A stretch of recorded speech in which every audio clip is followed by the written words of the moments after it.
All right, folks, it's time we have this conversation about the C1 modem from Apple, and it's the modem, the cellular modem, the cellular RF system that's in their newest iPhone, the iPhone 16e.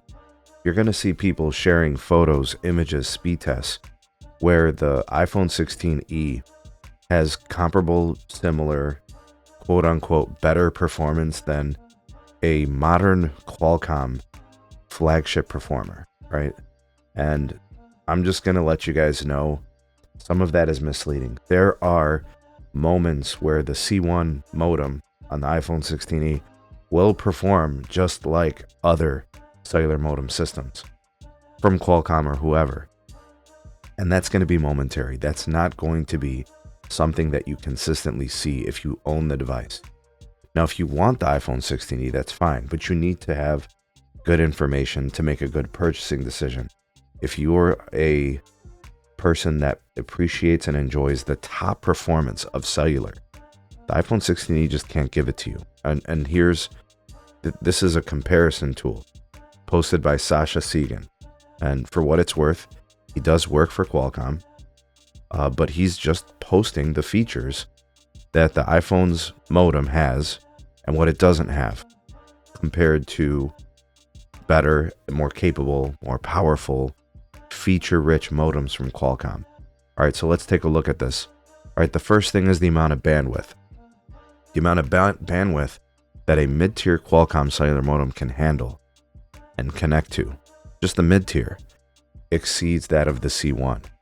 So sub 6 gigahertz, Apple C1 can utilize 160 megahertz of bandwidth, which is fine.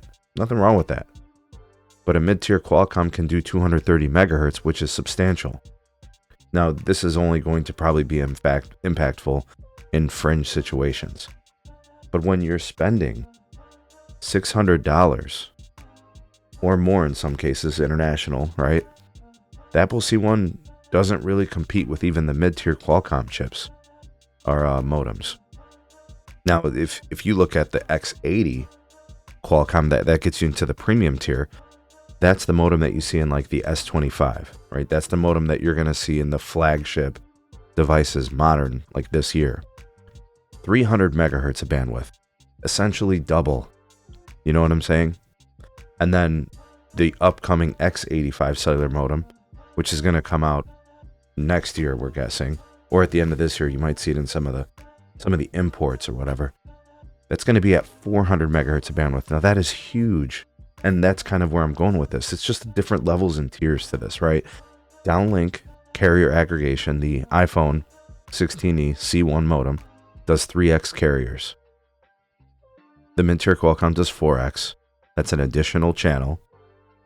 The modern flagship version, the X80, does 6x carrier aggregation on 5G and R. That's twice the channels of connectivity. That's how they achieve the extra bandwidth, right? And that's a very, very huge discrepancy. Uplink carrier aggregation, the C1 doesn't have it. The others do. Uplink MIMO, the C1 doesn't have it. The others do. So you're going to see an uplink performance difference, which may matter in some situations. And this will be the reason why you see incredible uplink performance from the Qualcomm versions. Switched uplink, the iPhone doesn't have the feature. 6RX not present, mmWave not present, which definitely is going to matter in situations at venues, events, when all those sub-6 frequencies can't carry the mail, right? That's a situation too. And you could say, oh, I don't go to concerts and I don't go to NFL games and all that. Whatever. I'm just speaking to the hardware and the differential here. You can buy mid-tier Android devices for half the price of the Apple iPhone. So based on cellular performance, I mean, you're missing a lot. So don't let the pictures of an occasional speed test where the Apple C1 modem is as good as a Qualcomm, that is the exception to the rule. The rule is that those modems from Qualcomm, even mid-tier options, are vastly superior to the Apple C1 modem. Guys, the C1 modem exists only to negotiate Qualcomm for Apple so that way they can get better deals on Qualcomm chips in the future. it only exists because they are using it as a negotiating chip, right? They're trying to force the issue to get better pricing from Qualcomm for their flagship. They won't put a C1 in a flagship iPhone. No way. In fact, because the performance of the C1 lags Qualcomm so much, on Apple's flagship, they use old Qualcomm modems, like back 2 generations. So like the iPhone Pros of this year, they're using the X71 modem. Guys, we got the 80 modem now.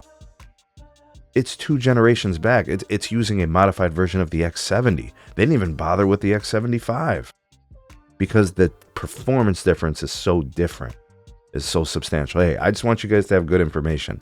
If you're an Apple, if you're an Apple apologist, if you love Apple, that's your thing, that's your shag, you want to marry it and you want to, go to bed with it and all that, good for you.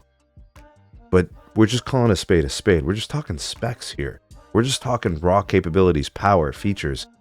The C1 just doesn't compete, and it's going to show over any type of extended use. Not the occasional speed test, not the occasional post from someone, oh, look, it's really, really good, and look how it is when I'm 5 feet away from the tower, and all that. Don't be duped and tricked by that stuff, right? People can make anything look the way they want it to, right? You can put lipstick on a pig and makeup on a pig, but damn it, it's still a damn pig. All right, and eventually that makeup's going to come off. Anyways, what do you guys think of those features? What do you think of what Apple's doing? Again, if you want an iPhone, buy an iPhone, but it's not going to change the fact it is inferior in every single way. Like, share, subscribe, drop me that comment, check out some more of our videos. We'll see you guys on the next one.